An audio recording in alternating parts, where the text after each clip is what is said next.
The credit card alert pinged my phone at 3:17 in the morning. $900 at the Meridian Hotel, plus another $350 at Chez Laurent.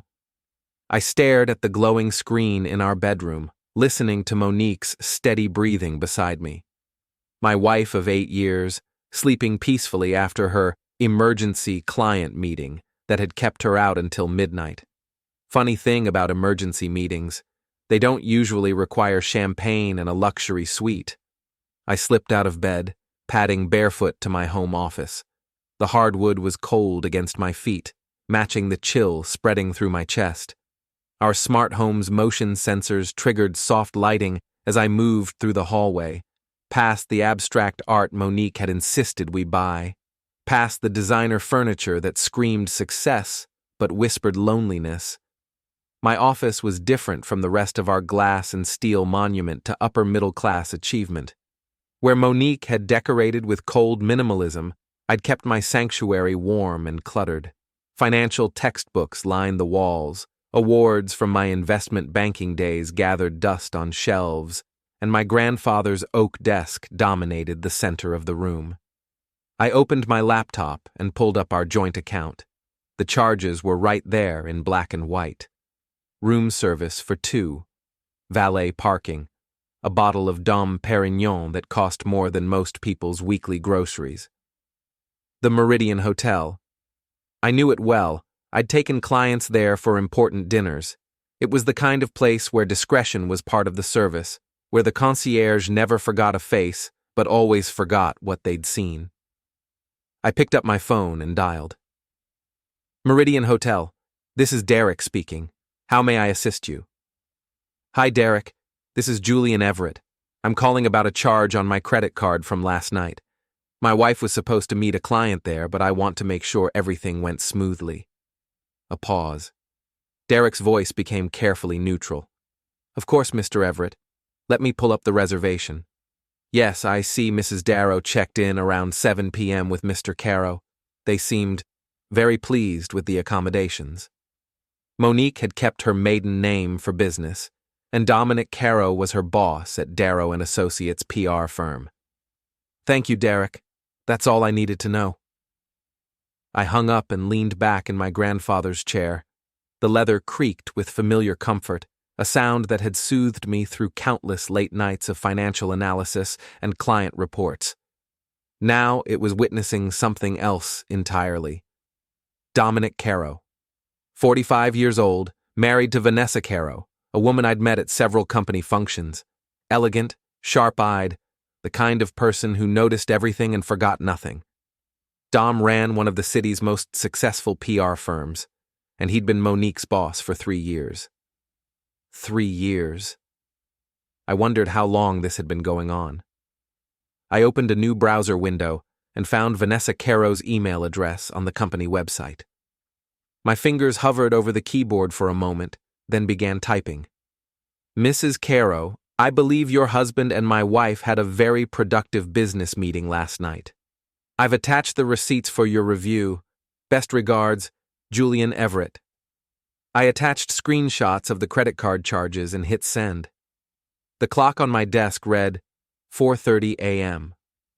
In a few hours, Monique would wake up, shower with her expensive French soap, and head to the office where she'd sit across from Dom in meetings, sharing secret glances and inside jokes.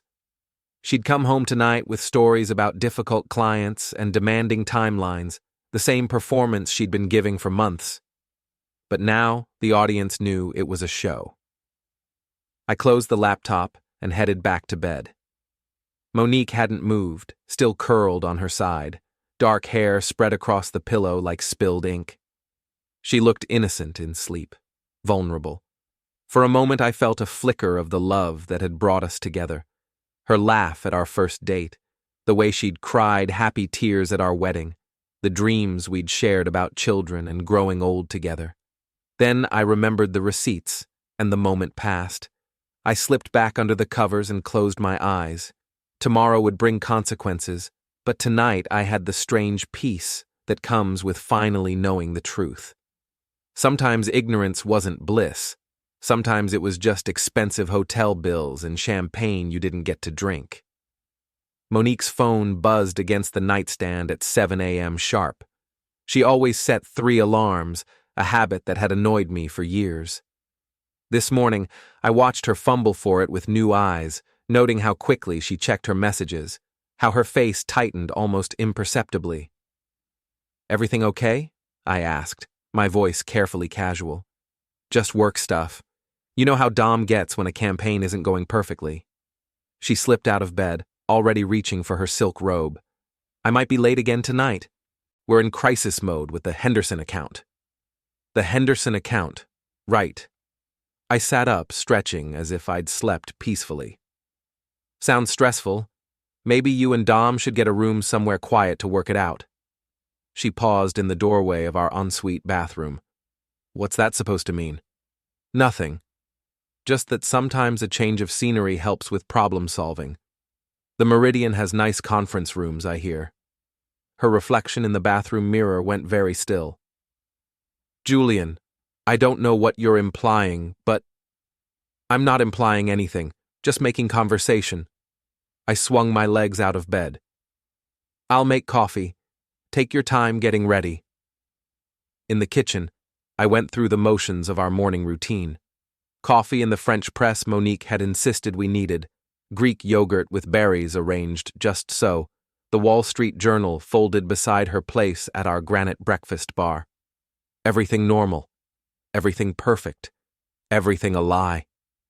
She came down 20 minutes later, dressed in her armor, a tailored black suit that cost more than some people's rent, heels that added 3 inches to her height, makeup applied with surgical precision. Monique had always known how to present herself, how to walk into a room and command attention. It was one of the things that had attracted me to her. Now I wondered who else she was trying to attract. "You're staring," she said, not looking up from her phone as she sipped her coffee. "Just admiring my beautiful wife. Is that a crime?" "You're being weird, Julian, more than usual." "I'll take that as a compliment." I poured myself coffee and leaned against the counter.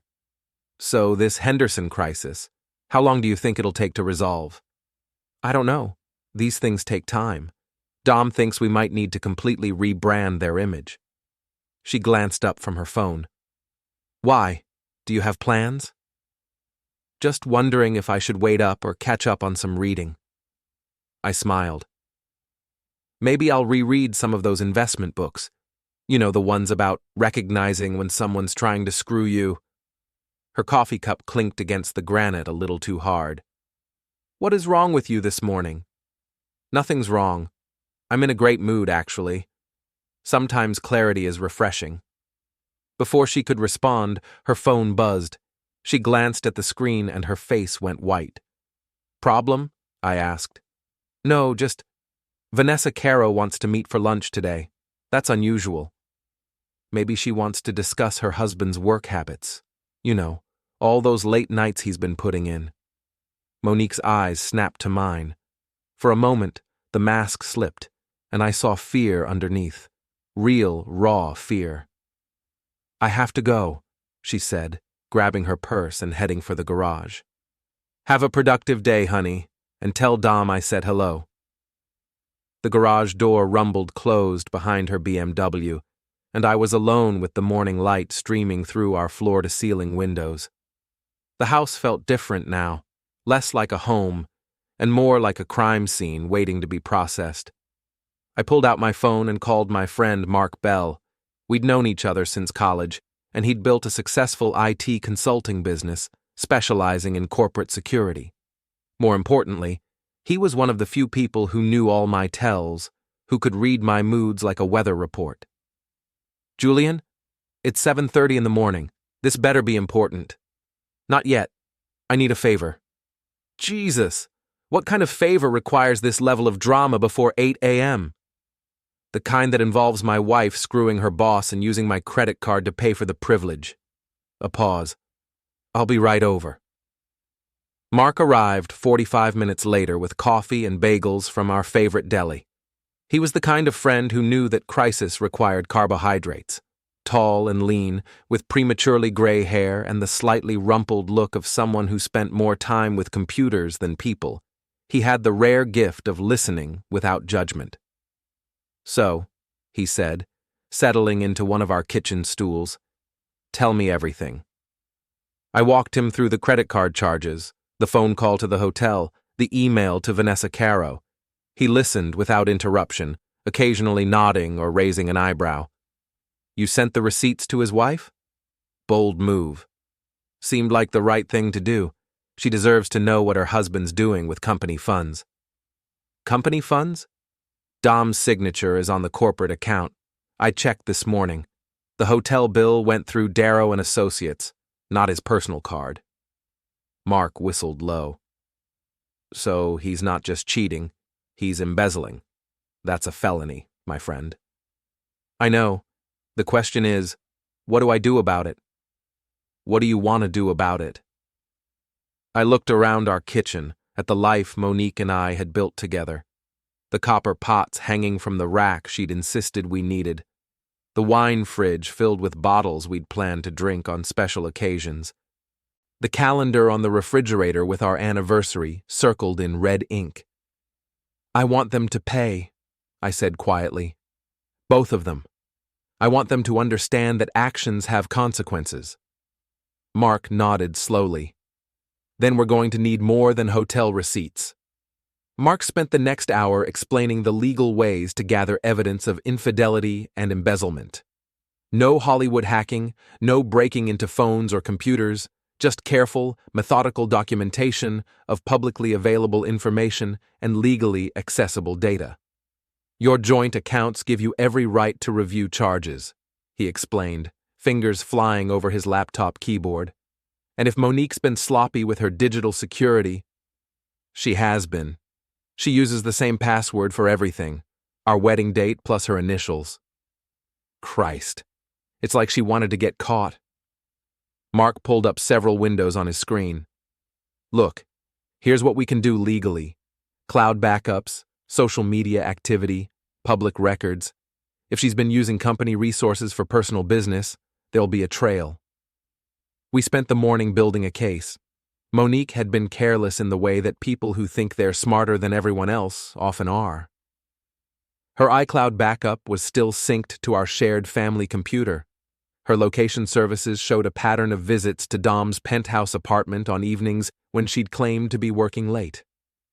Her social media, while carefully curated, showed subtle changes: new clothes, expensive jewelry, a glow that I'd attributed to career success.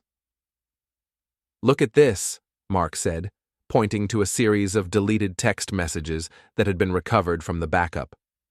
"She's been planning this for months."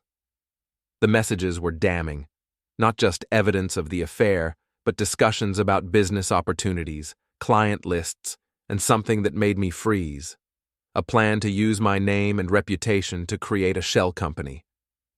"They were going to steal your clients," Mark said grimly. "Set up a competing firm using your credentials and contacts, then leave you holding the bag when the regulatory agencies came calling." I read through the messages twice, my anger crystallizing into something harder and more focused. This wasn't just adultery. It was a comprehensive betrayal designed to destroy my career and my life. "We need more," I said. "This is good, but I want everything." "Julian, be careful. Revenge is a dish best served cold, but it can also poison the cook." "I'm not looking for poison. I'm looking for justice." My phone buzzed with a text from Monique. "Lunch with Vanessa was interesting. We need to talk when I get home." I showed Mark the message. He grimaced. "Vanessa Carrow is nobody's fool. Whatever you started this morning, it's already in motion." "Good. I'm tired of being the only one in the dark." That afternoon, I drove to Darrow Associates. The building was a gleaming tower of glass and steel in the heart of the business district, the kind of place that screamed success and ambition. Monique had been so proud when she'd landed the job there, talking about Dom's vision and the company's culture of excellence. Now I wondered what other cultural activities they'd been engaging in. I parked across the street and waited. At 4:30, I saw Dom leave the building and walk to the parking garage. He was exactly what you'd expect from a successful PR executive: Tall, silver-haired, expensive suit, the kind of confident stride that suggested he owned whatever room he walked into. I followed him to the garage, timing my arrival to coincide with his. He was unlocking a silver Porsche 911, the kind of midlife crisis car that screamed insecurity louder than a bullhorn. Dominic Carrow? He turned, and I saw his face register recognition. We'd met at company parties, shaken hands over cocktails, made small talk about market conditions and vacation destinations. Julian, what brings you to my neighborhood? Just wanted to thank you personally for taking such good care of my wife. His smile faltered slightly. Monique's a valued employee. We appreciate her dedication. Oh, I'm sure you do. Especially her willingness to work late, to go above and beyond, to really throw herself into the job. Julian, I'm not sure what you're implying. I'm not implying anything. I'm stating facts. I pulled out my phone and showed him a screenshot of the hotel bill. $900 for a business meeting. That's either the most expensive conference room in the city, or you're not as good with expense reports as you think.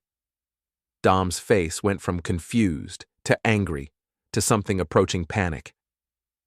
You don't understand. It's not what it looks like. Really? Because it looks like you're screwing my wife and billing it to your company, which, if I'm not mistaken, is both adultery and embezzlement. You can't prove anything. I smiled and pulled out a USB drive. Actually, I can. Everything's on here. The hotel bills, the text messages, the shell company documents. Your wife received copies this morning, by the way. She seemed very interested in your creative accounting methods. I tossed the USB drive at his feet. It clattered against the concrete, a small black rectangle that contained the power to destroy his carefully constructed life. You're finished, Dom. Both of you. I turned to walk away, but he grabbed my arm. Wait. We can work this out. Whatever you want. I looked down at his hand on my arm, then back up at his face. Take your hand off me. He released his grip, but stepped closer. Julian, be reasonable. These things happen. People make mistakes. We can all move past this like adults. You're right, these things do happen, and when they do, there are consequences. I walked to his precious Porsche and ran my keys along the driver's side, leaving a long, deep scratch in the silver paint. Oops, I said. Guess I made a mistake too. Dom's face went purple. You snake. You'll pay for that. Send me the bill. I'll file it under business expenses. I left him standing there, staring at his damaged car and the USB drive at his feet. In my rearview mirror, I watched him scramble to pick up the drive, his expensive suit wrinkling as he crouched on the dirty concrete. The first move was mine. Now it was time to see how they'd respond. Monique was waiting when I got home, pacing our living room like a caged animal. She'd changed out of her business suit into jeans and a sweater, but the casual clothes couldn't hide the tension radiating from her body. We need to talk, she said without preamble. I figured. How was lunch with Vanessa? You know damn well how it was. What the hell were you thinking sending her those receipts? I loosened my tie and poured myself a scotch from the bar cart in the corner. I was thinking she had a right to know how her husband spends company money. It's not what you think. Really? Because I think you've been screwing your boss for months, planning to steal my clients, and using my credit card to fund your little romantic getaways. Which part did I get wrong? Monique's face crumpled, and for a moment she looked like the woman I'd married, vulnerable, human, capable of shame. Then the mask slipped back into place. Julian, please, let me explain. I'm listening. She sat on the edge of our leather sofa, hands clasped in her lap. It started as a business relationship. Dom was mentoring me, helping me understand the industry. We spent a lot of time together and things just developed. Things developed. Like a shell company in my name? Her eyes widened. How did you... I know everything, Monique. The affair, the embezzlement, the plan to destroy my career. What I don't understand is why. It wasn't supposed to hurt you. The shell company was just a way to what? Steal my clients and leave me holding the bag when the SEC came calling? She was crying now, mascara running down her cheeks in dark streams. I never meant for it to go this far. I love you, Julian. I've always loved you. Funny way of showing it. Dom said it would be easy money. A few clients, a quick profit, and then we'd dissolve the company. No one would get hurt. Except me, and Vanessa, and anyone else who got in your way. Monique wiped her eyes with the back of her hand. What do you want? What will it take to fix this? You can't fix this. You can't undo what you did with your boss. You can't reverse the identity theft, and you can't erase months of lies. It's over, Monique. Please don't say that. We can go to counseling, work through this. I filed for divorce this afternoon. I also froze our joint accounts and reported the fraudulent charges to the credit card company. Your little shopping spree is over. The color drained from her face. You can't do that. I have expenses, commitments. Should have thought about that before you decided to play house with Dom. My phone buzzed with a text message. I glanced at it and smiled. Who is that?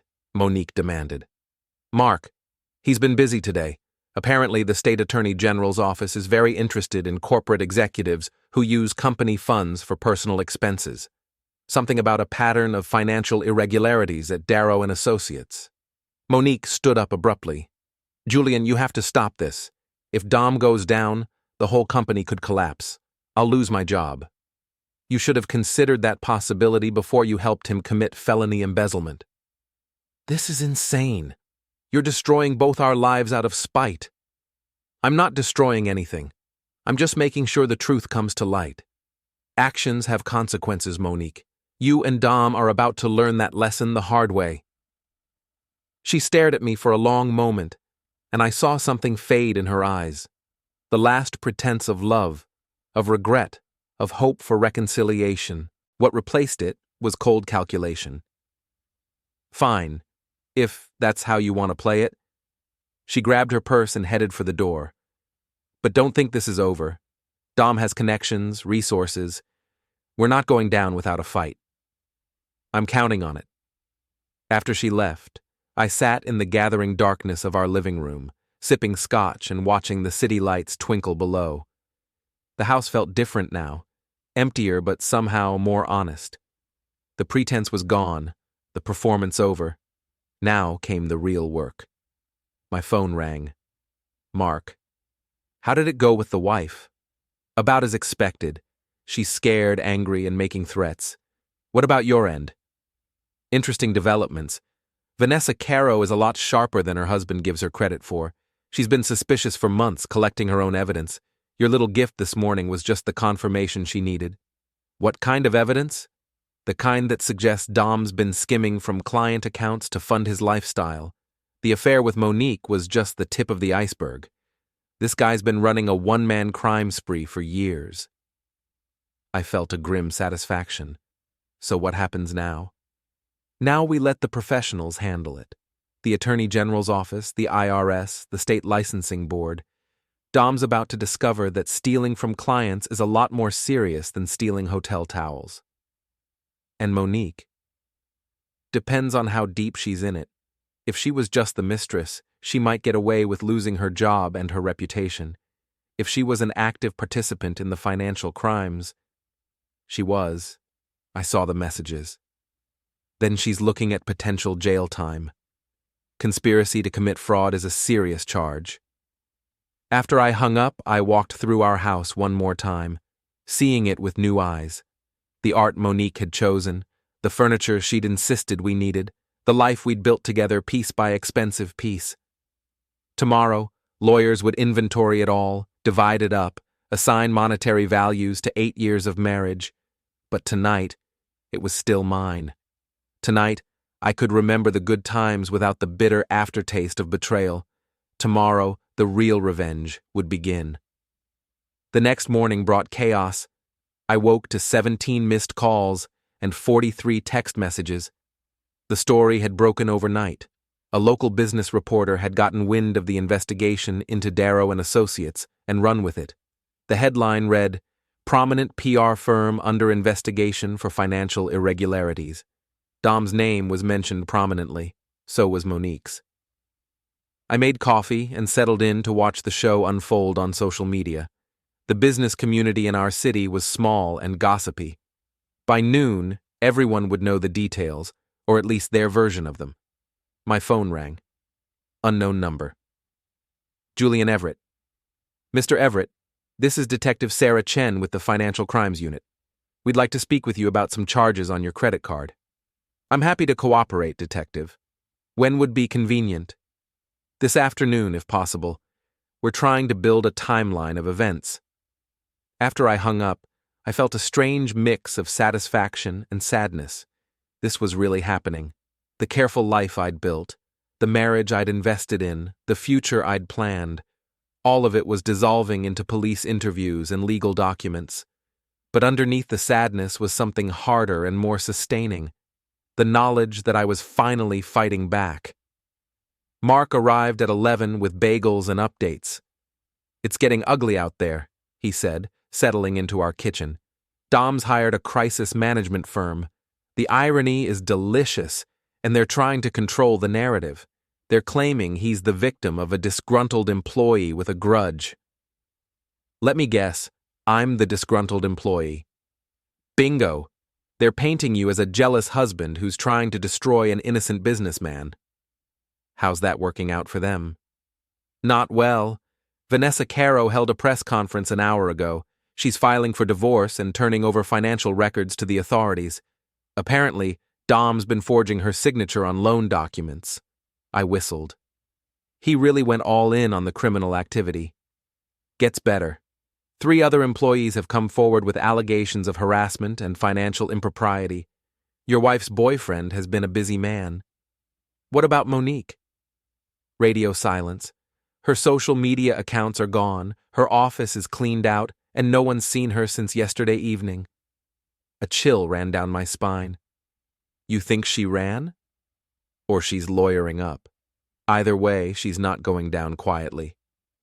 That afternoon, I met with Detective Chen at the police station. She was younger than I'd expected, with sharp eyes and a no-nonsense manner that reminded me of Vanessa Carrow. "Mr. Everett, thank you for coming in. We're investigating allegations of embezzlement and fraud at Darrow Associates. Your credit card was used for several transactions that appear to be connected to this case."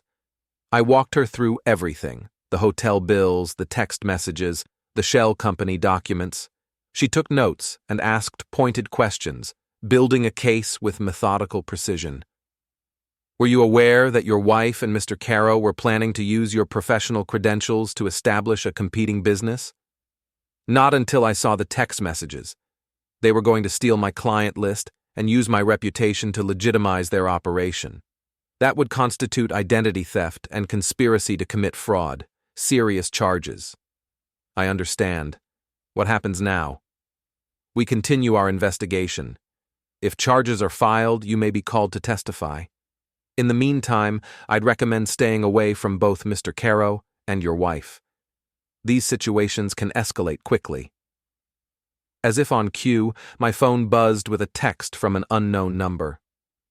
"You've made a big mistake. This isn't over." I showed Detective Chen the message. She frowned. "Do you recognize the number?" "No, but I can guess who sent it. Mr. Everett, I'm going to be direct with you. People facing serious criminal charges sometimes make poor decisions. Watch your back and call us if anything unusual happens." I left the police station with a strange mix of vindication and unease. The wheels of justice were turning, but slowly. In the meantime, Dom and Monique were still out there, desperate and dangerous. That evening, I met Mark at our usual bar, a dive called Murphy's that served decent burgers and minded its own business, the kind of place where you could have a conversation without worrying about who might be listening. "How did it go with the cops?" Mark asked, sliding into the booth across from me. "They're building a case. Detective Chen seems competent, but Dom's making threats." "What kind of threats?" I showed him the text message. He grimaced. Julian, maybe it's time to back off. You've already won. Dom's career is over, Monique's facing criminal charges, and you're going to come out of this clean. Don't give them a reason to do something stupid.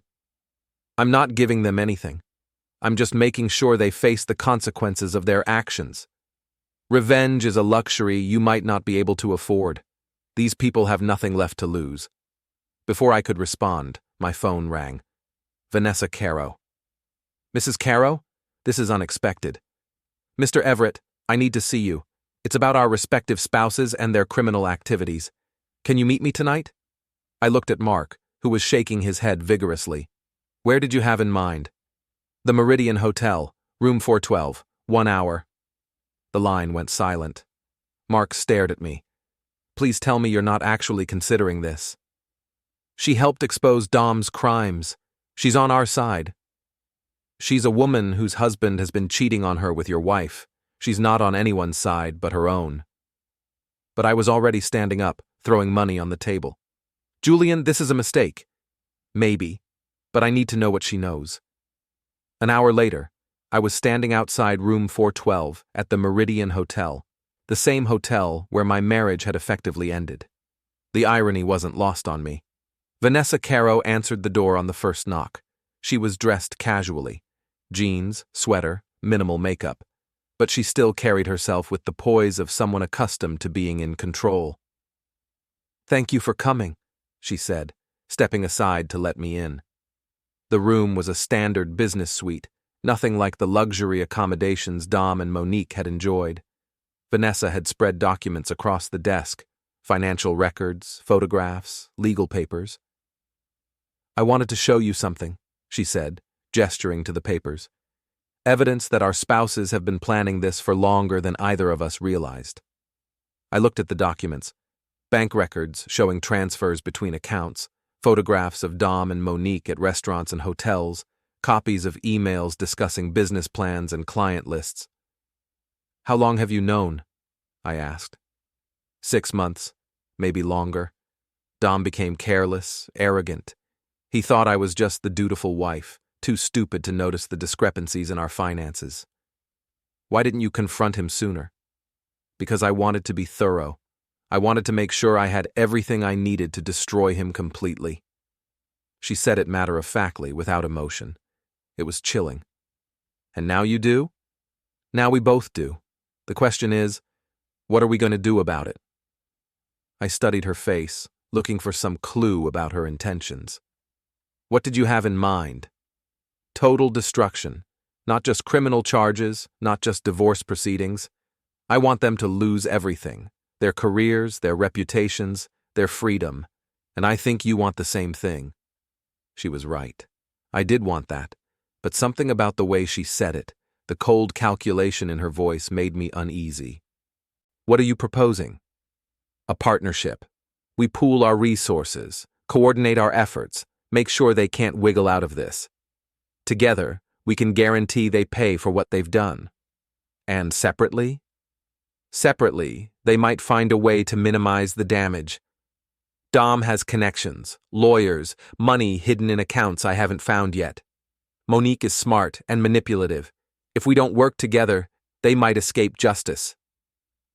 I looked at the evidence spread across the desk, thought about the months of lies and betrayal, the plans to destroy my career and steal my clients. What do you need from me? Vanessa Carrow smiled, and for the first time since this whole mess started, I wondered if I was making a deal with someone more dangerous than the people I was trying to destroy. Everything, she said. I need everything you have on them. And in return, I'll make sure they never hurt anyone else again. As I shook her hand, sealing our partnership, I couldn't shake the feeling that I'd just crossed a line I might not be able to cross back over. But Dom and Monique had made their choices. Now they were going to live with the consequences.